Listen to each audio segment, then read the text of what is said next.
Alex and Jeremy here. I'm going to teach y'all about legacy trip units. So you see, it just plugs straight in here. Hit on, test set, OK. You hit more.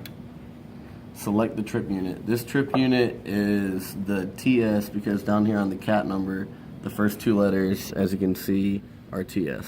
So that's the unit you select. And then high current, quick, or function are the types of tests that you want to select. So we're going to do a short-term and long-term test. So you hit function, and then you go to test. Trip test, do you want the breaker to trip? For this one, we'll say yes, that way whenever it does trip, you'll see a light right here. For the long time test, you hit yes, and then continue. Long time test with breaker trip, yes, continue. And then over here you see it has the input current. We're going to have ours set up to 5, but you can press any key, and then whenever you press it, that'll be whatever your current will show. Because this just tests the circuitry, the timing output is independent. So now that we're at 5, continue, and as you can see here, it says in pickup, so the test is currently in process.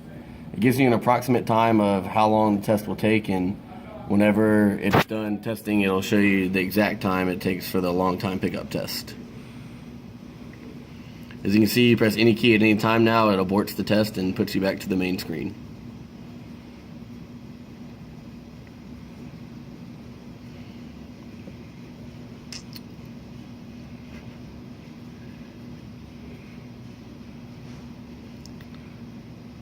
So this test took 34.22 seconds, and now you see the breaker was tripped because we decided that we wanted it to show that.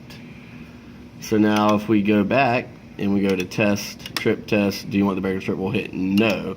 This time, as you see, the no trip test light lit and breaker trip will not light up on this test. So for the short term test, you select that, continue again just like the others, continue, and then as this one, it gives you an input current. We'll set ours at 3.5 this time. Just select any key whenever it starts running, continue, and then boom, just like that, the short time test took 0.12 seconds to trip. But as you see, the breaker, it doesn't say trip because we chose for it not to show that it tripped.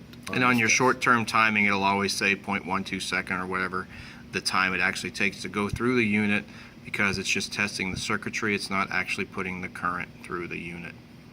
And then if you ever get lost in here, you can always just hit escape and it takes you back to the very front screen, test set, okay. And if you're ever unsure if you're connected or not to it, you can go to trip the breaker and hit trip, and just to make sure it worked. As you see, breaker was tripped.